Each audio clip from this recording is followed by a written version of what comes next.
to Respect the Process, week 8, 9, 10. W-E-A-K. I was like, I thought we were getting stronger. No. But it has to be a good feeling for the coaches on Sunday night when they have their players back. No infractions, nothing that they've heard of, and they're ready to get back going for another week. No, it is. When you don't have to worry about the check-ins and all of that, that's a starting point. But that, we say it somewhat in jest, but that's a sign of growth as well. It says to me, you've got your locker room in a good spot. Yeah. It doesn't mean that your locker room's in disarray if somebody screws up, but it is a good indicator that guys are taking care of their own responsibilities after they've got a little break. Because I've heard coaches say it for years, it's one of the most fearful things they do. It's necessary. You got to let guys have a break. You need to let them go. Yeah. But at the same time, it is an incredibly nerve-wracking deal waiting on a call that you don't want to get. Right. And so if guys do manage their situation well and get back unscathed, they're locked in and they're ready to go to work. I remember talking to coaches from smaller schools, and they specifically said that was one of the reasons they did not, if an opportunity ever came up sometimes for a bigger school, they're like, if I stay here, I know my phone doesn't ring at 2 a.m. most nights. Yeah. I see that. Big, what's this say? Big money, big problems. Yep. Not that I've ever had any of either. Or more money, more problems. That's right. See, again, where you and I grew up. I know. But there's a lot to that. Yeah. Peace of mind can't be bought. It can be rented, but it can't be bought. That's right. And so I absolutely understand where that mindset would come from. Obviously, in case you haven't, we play LSU this weekend. Heard that. I've heard that. The Tigers are coming to town. Night game. Monday in his press conference, Coach Saban spent a lot of time listing all of the good players. So that took it took a couple minutes there because there are a lot of good players. And if we start at the very top, obviously Jalen Daniels, first in the conference in terms of passing, I think fourth nationally. The Tiger offense, they ranked first in scoring offense, averaged 47.4 points per game. Right. He is a guy who you saw last year was talented, but I think has just settled into being one of, if not the best quarterback in the country, best in the SEC right now, with all that he's capable of doing. And I was doing a radio interview on the way over here with Jordy Hultberg from the LSU Network, and I said, the old days, 5 years ago maybe, you talked about putting pressure on a quarterback, and if you do that, you've got the stop, in essence. Yeah. Okay, traditional pocket guy, you pressure him, it makes it very tough for him to be effective. You've only eliminated one of 3 potential problems with Jalen Daniels if you put pressure on him, because, all right, he's out of the pocket. Okay, now you got 2 big things to worry about. His ability to run on you, but also his ability to throw on the run. Right. Extend plays, make plays with his arm while he's on the move.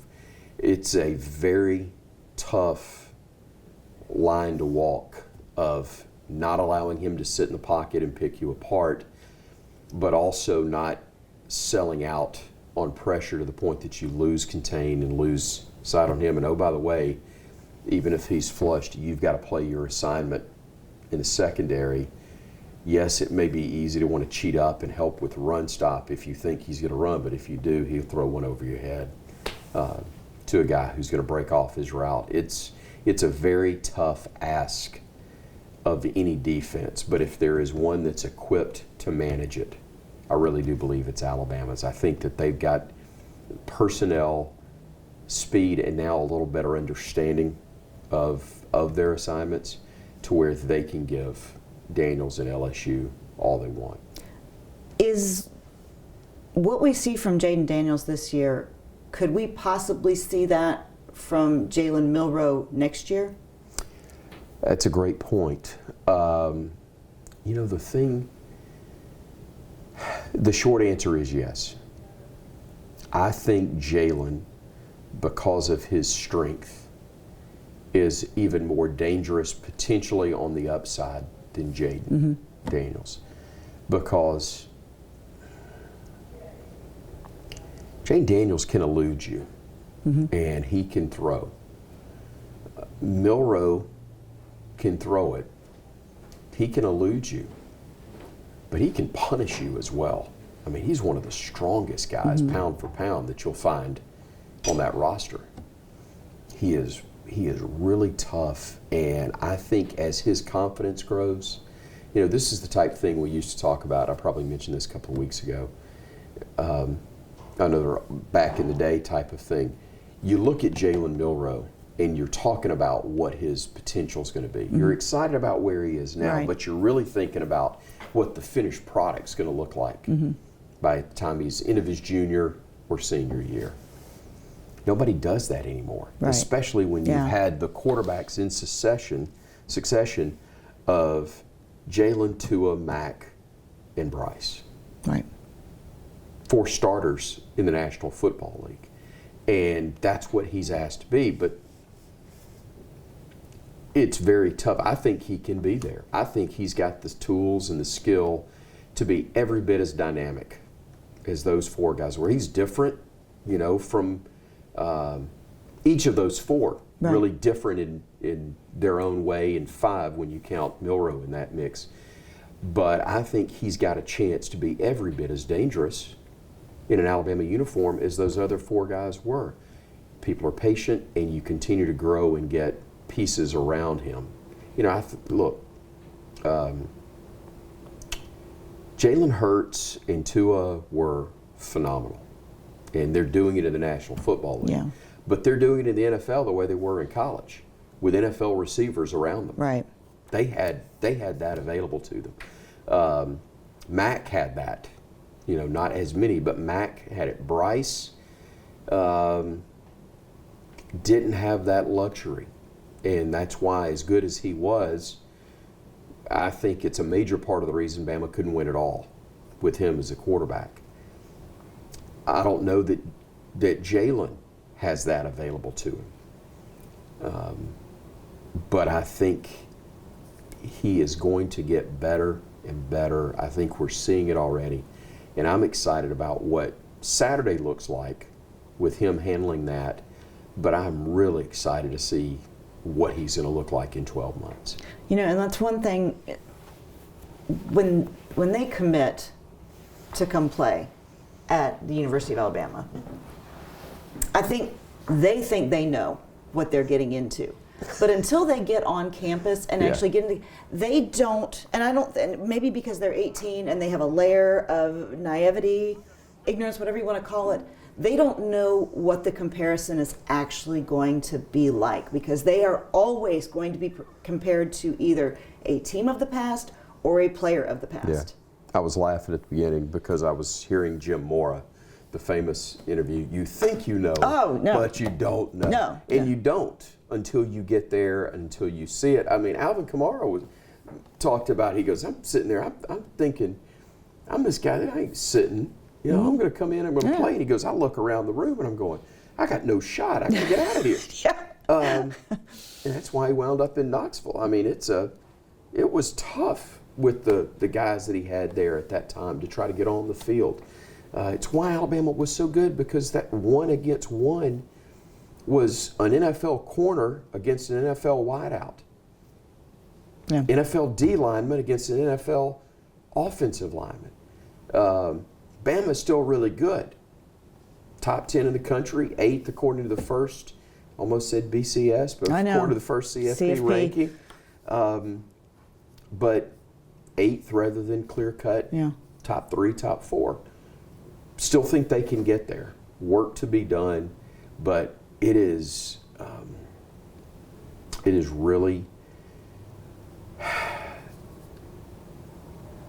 I think, a crucial time these next 2 weeks, because you've got a team in LSU that's obviously as good as they are, and getting better as well.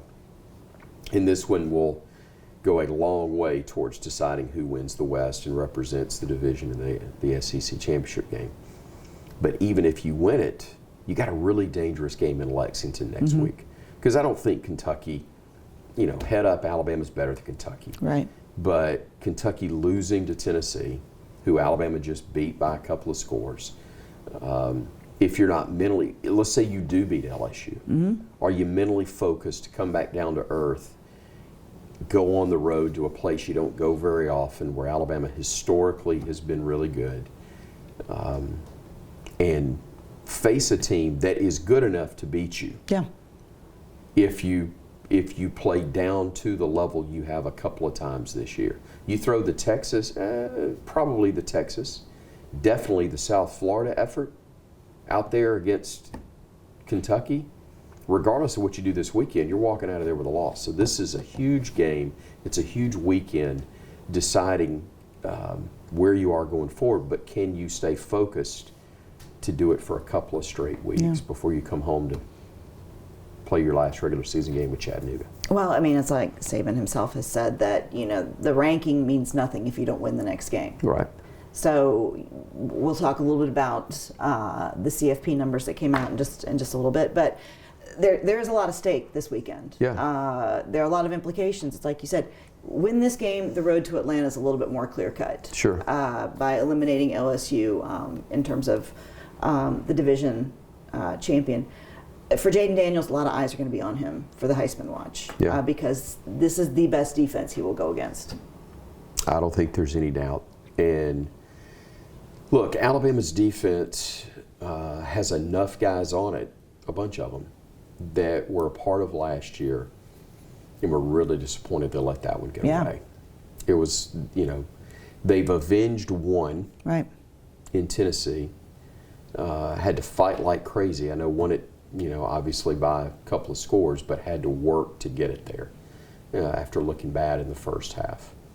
So they've got that one checked off the list. But this is another one that's always big because of what it normally means, and it means this again. But also you throw the added piece of that gummit that got us, and we had to watch them storm the field, and it kept them from going to Atlanta.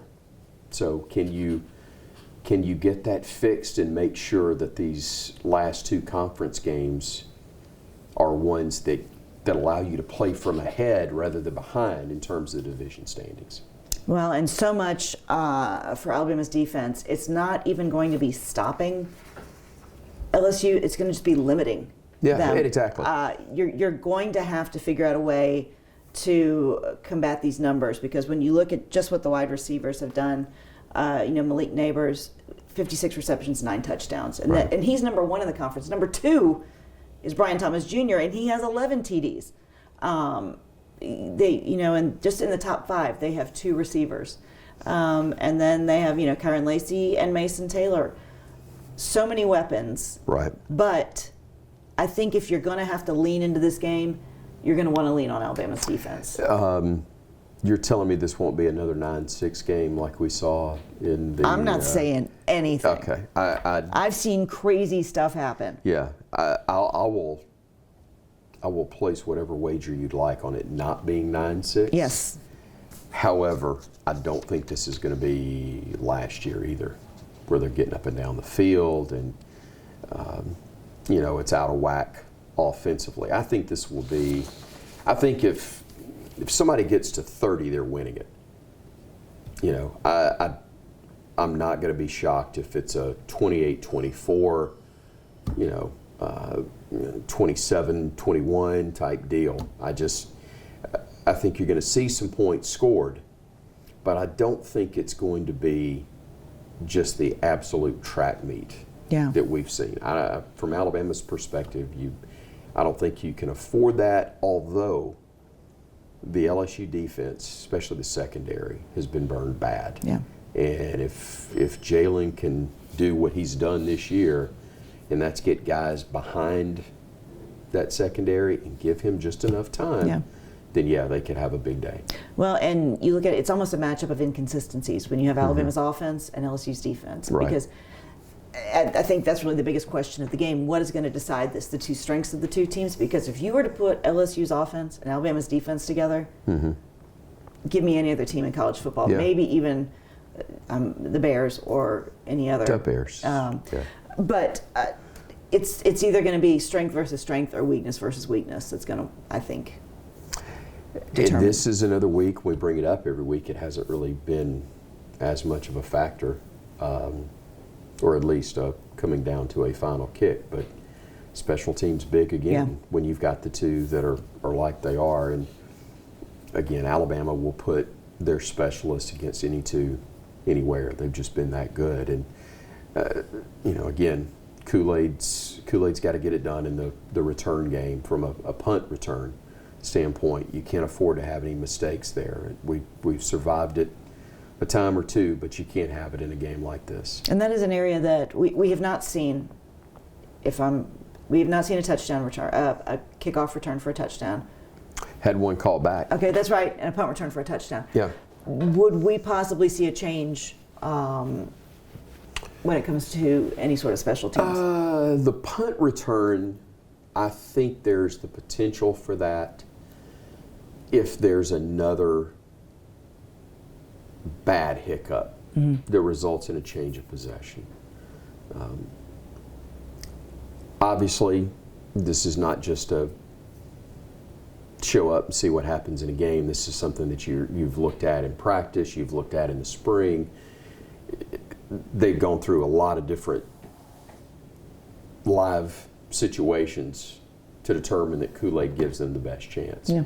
But if you get the yips, you may and I'm not saying he does, I'm just saying that that's one where you don't have to have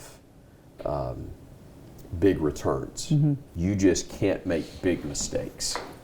And if Kool-Aid will handle things a little better, not let not call a fair catch, let a punt go by and get an additional 20-yard roll, and now it's down inside the 5. He's just got to be more sure of himself. Yeah. The great thing is, and especially with a guy like him, it only takes one good big play. Right. And he'll be completely off the charts. So every time, you're always hoping your team's going to get a big play and get a touchdown, especially. Yeah. But if he can get one, I think it could open up a lot for Alabama in the punt return game. Year 2 for Brian Kelly. And obviously year 1 was a big win for him to be able to beat Nick Saban in Baton Rouge. And we used to say, in his second year, he's still playing with the former coach's guys. That's not the case anymore. And to come into Tuscaloosa and beat Alabama, that's what they hired Brian Kelly to do. Sure. And he's done it once, and it's one more time than he'd ever done it in his career. Now, granted, not a ton of opportunities, but he'd been bludgeoned pretty good with players with Notre Dame speed. Now he's got SEC speed at a place where you can get it as fast and in as large a supply as anywhere else. You're going to get players that's why he went. Yeah. He knows he can get them. He knows he's playing a different game I say a different game from what he was playing in South Bend, but with weapons that match what he's having to battle against week in and week out, especially in matchups like this against Crimson Tide. Do you want to have a little more of your talent base and more depth to your recruiting? Yes. But at the same time, he's in a good spot, and it would be enormous for Brian Kelly if he could find a way to beat Nick Saban a second consecutive year and put LSU in the SEC championship game for a second straight year, because I can't remember where they were in the I think like 14 ranking. 13. Yeah. But you beat Alabama on the road, you find a way to get to Atlanta, you win the SEC title, you're going to be right there. I don't know, there's other things that would have to play out for them to get one of those top 4 slots. But for him to be in the conversation in his second year, he's in back-to-back divisional titles by beating Nick Saban in Alabama. Heck yeah, that'd be massive for him. And we talk about what could happen for Alabama, but what could happen for Alabama if they were to lose this game? Where does that Where does that? And I know that we're going. We don't want to go to that dark place. First of all, my therapist says I'm not supposed to talk about it. I know. That's why I don't want anybody really. I'm just hypothetically speaking. Yeah. You know what Coach says Because about hypotheticals? It's not a rebuilding year is not acceptable. No, it's not, and it would be another year where you go into the Iron Bowl without having a chance to go to Atlanta. That's just that's a lousy feel. Yeah. And, you know, it causes you to look at things that you just don't want to look at. Will guys stay focused? Will guys stay locked in? I had no concerns about that last year. Will guys stay?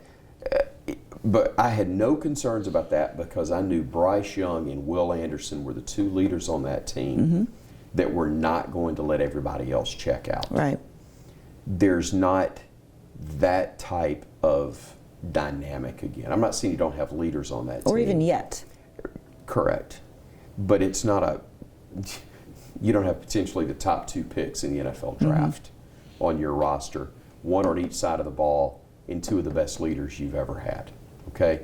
So that's going to be, that would make it more of a challenge than it was last year. I just think it will be so different based on the outcome. You lose, you're worried about guys staying focused, and you know, how does everybody manage that? And I mean everybody, from fans, media, players, coaches, you know, ticket takers, all that stuff. That's a lot at Alabama when you're used to playing for everything. You win it, and now you're set up with these, 3 regular season games to go, where you're going, okay, we got a chance to play for the whole ball of wax again. And it could be, because I believe that the SEC champion with just 1 loss is still going to be in your college football playoff. You know, is it Georgia? I think if, you know, Georgia somehow has a loss, which I don't think they will, but if they were to, Georgia's going to get back in. Yeah, if they were to win the conference. Alabama beats an undefeated Georgia, and maybe even a 1-loss Georgia, but definitely an undefeated Georgia, with their only loss coming to Texas in week 2. Yeah, I think Alabama gets in. But if you don't take care of business Saturday, you're not going to have to worry about that conversation. Well, and that's, you know, the first CFP rankings were out on Tuesday night. Ohio State #1. I don't think a lot of people were surprised about that. There had been a lot of talk that that's probably who was going to come out #1. Alabama #8 with Oregon and Texas, the other 1-loss teams, kind of knocking on the door. Some things will happen before the end of the season, that there will still be a shakeup in the top 4. But right now, Alabama still controls their own destiny. They just have to keep winning. Sounds dumb. No, it doesn't, but there are teams out there, and again, I don't have the list in front of me, but there are teams out there with 1 loss that you have I should have printed that out for you. I'm sorry. Oh, it's my fault. I should have looked at it, but I was spending Halloween talking to a quarterback club last night rather than locking in like I should have. Oh, but come on. There's got to be other 1-loss teams out there that are sitting there going, doesn't matter what we do, we're not getting in. That's pretty much the case every year, and it's part of why we're going to a 12-team format. Okay, but Alabama, I just can't see as a league champion who would own a victory, presumably over a 2-time national champion in a row. Yeah, could happen, but I would find it hard to believe that the league champion with just 1 loss doesn't make that mix. So last week when we were talking, you were talking about how Coach Saban, his kind of tell is if it's cold, it's like this. But, the higher the arms go up. That's either ticked or cold. Yeah. So the higher the arms go up. So last week on Pat McAfee's show, Pat was asking him about the Michigan cheating allegations. And his arms started down here. And the longer the discussion went on, they were like... more uncomfortable. Because I think that this is sending a shockwave throughout the entirety of college football. And I think a lot of coaches, it's either put some on notice to either clean up their house, or it's put them on notice of, we need to make sure that we don't get caught. Yeah, and you're right. I think it's twofold. I do think that a lot of it is exactly what you said. People worry in general, certainly I'm not talking about coach, but people in general look at it and they go, uh-oh. Yeah. Either, could we be next, or I wonder if that's going on totally unbeknownst to me. Yeah. Beneath my spot as the head of the organization. But I think the other part, too, is the reluctance to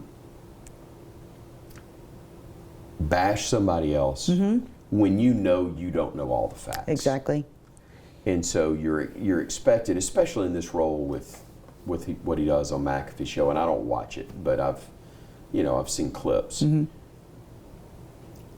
There is a reluctance to be critical of anybody, but especially when you don't know the exact circumstances.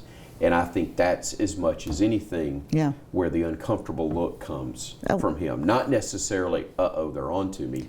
No, I don't think that's it at all. But from, I really don't want to talk about this, but this is what I'm on this show for. And he does get that. He may not be comfortable with it sometimes, but he understands. Yeah. That's what he's there for. So that's where it can get a little dicey, and he's going, I really wish I hadn't agreed to do this. Yeah. The other one that came from McAfee's show last week was, he asked him if he would be driving his Ferrari that day, and Coach Saban's response was, I don't know if I'm obsessive compulsive, but I only drive the Ferrari on Wednesday if it's not raining. I don't know if that makes me obsessive compulsive. I'll put it this way. I don't drive a Ferrari on Wednesday if it's not raining or not shining. That's a good You point. won't see me driving a Ferrari regardless of the weather conditions. Not on a Wednesday, or a Thursday, or a Friday, Saturday, Sunday, Monday, Tuesday. You won't see me. I would love to see Coach Saban drive into the building in his Ferrari, because I would like to see if he's cautious or if he's like, let's see what this thing can do. We've seen him ride a go-kart now. Yeah. It was on the video, or scooter, or whatever it was. Right. Thing that's going in circles and spin out. I mean, seen him drive, ski boat, stuff like that. He, for somebody that's accused of having no fun, he has a lot of fun. I think he does. I think he does too. Okay, so you think anyone that gets over 30 this weekend? I think. Or both? I'd be shocked if both teams are in the 30s. I think the winning score. I'm not saying that the winning score even gets to 30, but I can't see more than one team getting there. Yeah. I just don't. I don't think it's the track meet of last year. I don't think it's 9-6, but I think that high 30s, high 20s wins, because I think one team's going to be held to 24 or less. Yeah. But a great way to go into this game, having the way they finished against Tennessee. Yeah. Week off to hopefully get healthy, get their minds back. LSU's got some guys beat up. Yeah. So it's no sympathy for the opposition. But Terrian will be back, right? Terrian after I would think so. Yeah. I think he's going to be back after. Little concussion. Yeah. So he wasn't in a terrible spot, from what I understand. Held him out because of protocol. Yeah. In the latter part of that game, but the week off because of the bye, I think certainly helps him. Yeah. Hope so. Yeah. It's they've shown they can respond and adjust, which is great from a growth standpoint. But you're at your best when your best players are on the field, right. and he's one of them. There's no doubt. Well, we will look for you this weekend in Tuscaloosa. Do that. We can look, we can listen. We can also find you at Chris Stewart. ChrisStewartOnline.com. Whatever you want to say. Stewart. That's right. 2 S. ChrisStewartOnline.com, and Twitter at @CStewartSports, or X at @CStewartSports, and just social media and the heck out of it. Just look for him. But obviously, it will be a big weekend in Tuscaloosa. Yeah, I would imagine big recruiting weekend as well. Always is, and basketball starts next Monday. Oh gosh. So a lot going on. Game day being in town. Are they going Saturday. basketball? Do they have a good Thanksgiving trip? Are they in a good Thanksgiving tournament?